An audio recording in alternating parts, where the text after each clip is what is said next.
로베스피에르, 혁명의 탄생. 지하실에 숨어있던 사람이 누구를 가리키는지는 분명하다. 결국 마라가 선출됐다.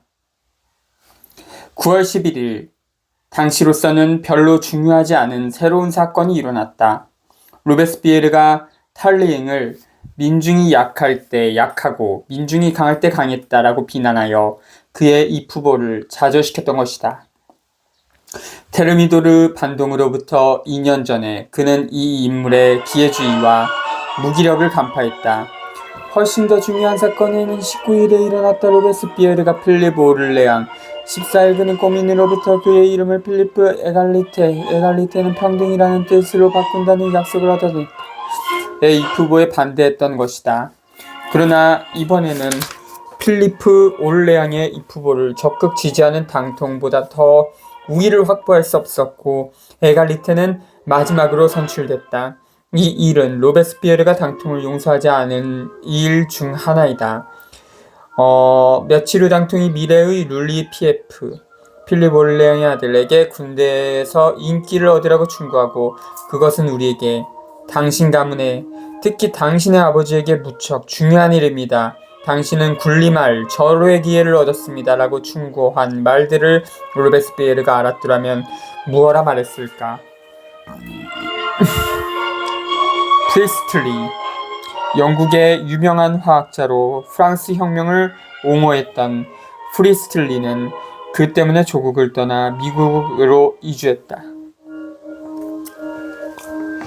이 유감스러운 선출에도 불구하고 파리에서의 투표는 거의 전적으로 공인의 정신 내에서 선출된 굳게 뭉친 대표단을 구성하는 것으로 기착됐다.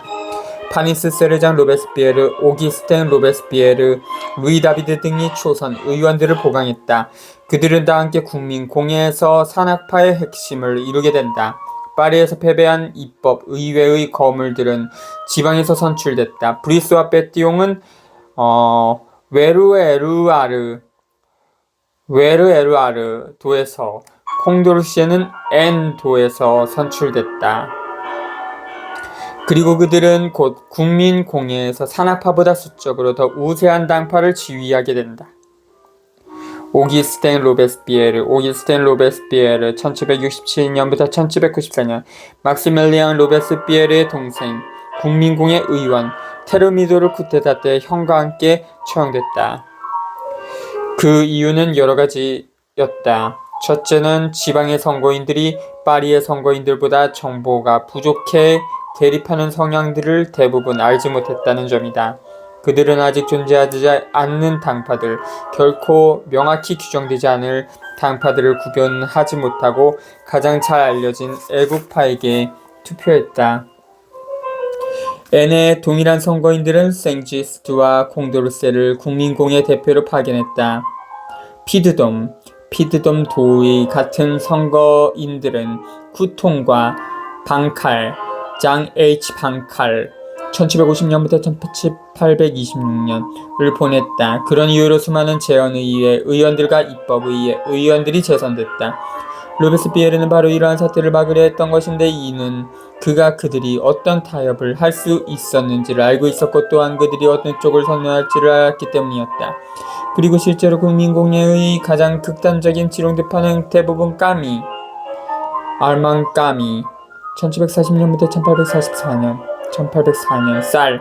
장 바프티스테 쌀 1759년부터 1794년, 실레리, 랑쥐네, 오기스틴 캐러벨리강 1748년부터 1825년, 라보생 테디엔, 베티옹, 비조 같은 옛 재헌 의원들로 이루어질 것이다. 그리고 또 다른 요인이 선거 초보다는 마지막에, 그리고 선거인들보다는 의원들의 정신상태에서 더욱더 지롱드파에 유리하게 작용할 것이다. 그것은 바로 9월 학살이 불러일으킨 동요였다. 우리는 파리가 학살의 유일한 무대가 아니었다는 것을 보았고 롤랑이 어떻게 초기에 학살을 거의 승인했는지도 봤다.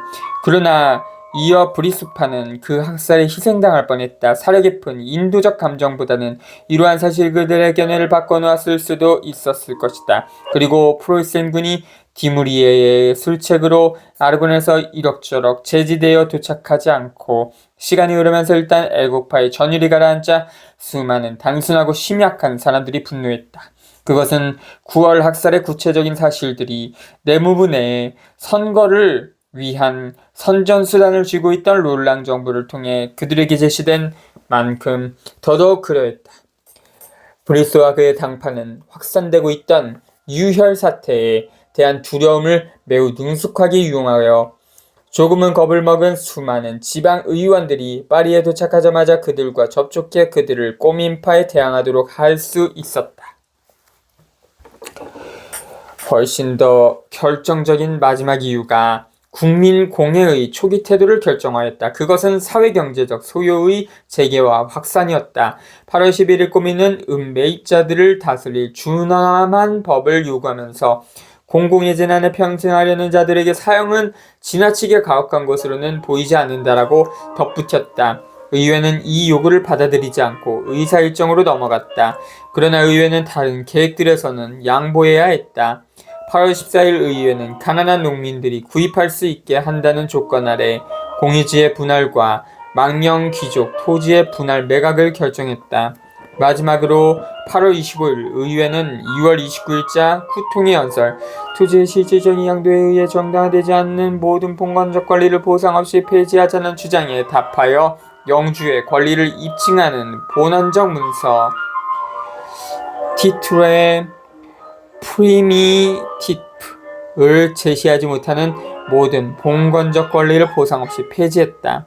한 달 후 투르 견작물 노동자들의 폭동, 리옹의 까뉘들의 폭동, 거의 전국 각지에서 일어난 농민 폭동 등 폭동이 다시 격화되자 의회는 군사적 필요에 따라 이미 시행하고 있던 식료품의 재고조사와 징발을 민간의 필요에 따라 확대하지만 공정가격제로까지는 나아가지 않는 9월 9일과 16일에 법령을 발표했다.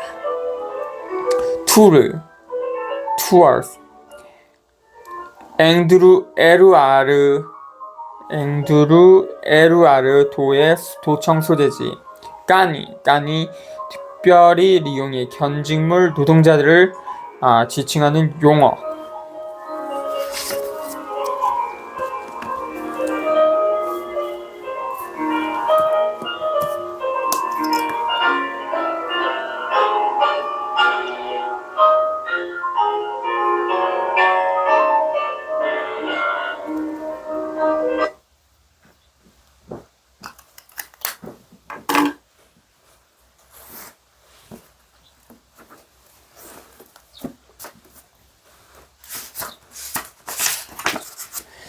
그것으로도 민중들의 요구에 응하기에는 충분하지 않았다.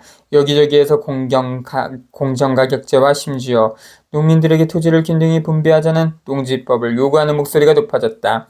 5월 17일 사회계획에 관한 설교를 시작한 자크루 리옹의 랑주, 프랑스와 랑주 1743년부터 1793년, 셰르의 푸티장, 봉빌, 니콜라 드 봉빌 1760년부터 1828년 그런데 당통의 제안에 따라 8월 28일에 임명된 행정위원회의 일부 위인감들 그리고 앞에서 언급했듯이 꼬민의 성원들 중에서 선택된 활동도 훨씬 소극적이기는 하지만 같은 방향으로 나갔다. 특히 웨르도에 파견된 모로로는 다음의 조항들을 포함하는 선언문을 배포했다.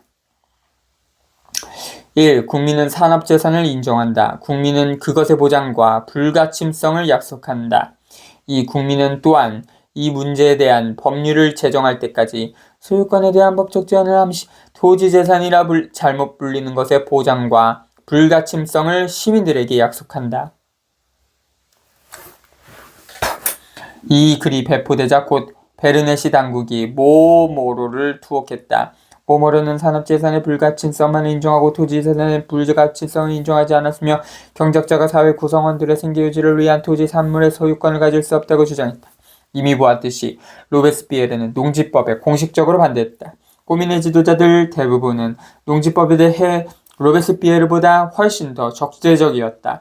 이 시기에 꼬민 총회에서 다수가 공정가격제를 지지했는지조차 단언할 수 없다. 그러나 지롱드파의 선전 프로파간다이 이것을 이용하지 않기에는 기회가 너무 좋았다. 브리소는 9월 10일에 이미 꼬민의 음모를 고발하고 꼬민이 무정부 상태를 확산시켜 농지법을 공포하기 위해 9월 학살을 부추겼다고 비난했다. 곧 롤랑의 영향력 아래 있는 모든 신문들이 마티에즈의 표현에 따르면 서둘러 재산 소유자들을 결집하는 종을 울렸다. 학살 앞에 몸을 떨었던 신사들은 분노할 도덕적 이유를 발견했다. 이 신사들 중에는 수많은 국민공예 의원들이 포함되어 있었다. 2명의 노동자, 누엘푸엥트와 아르몽비를 제외하면 모든 의원들이 스스로를 부르주아지로 생각했기 때문이다. 자크루 1752년부터 1794년 성직자이자 교장파 국민공예 시위 급진적 민중운동 세력을 가리키는 말 운동의 지도자 모든 사람에게 토지를 균등하게 분배해야 한다고 주장했다. 뿌띠장 짱 바티스테 뿌띠장 1750년부터 비상 성직자 공산주의자 재산을 나눠 갖고 초소한의 것만 소유할 것을 시민들에게 설교했다. 모모로 앙뚜앙 F 모모로 1756년부터 1794년 파리의 서적상 인쇄업자 꼬르들리에 클럽 회원으로 농지벽과 재산의 평등을 주장했다.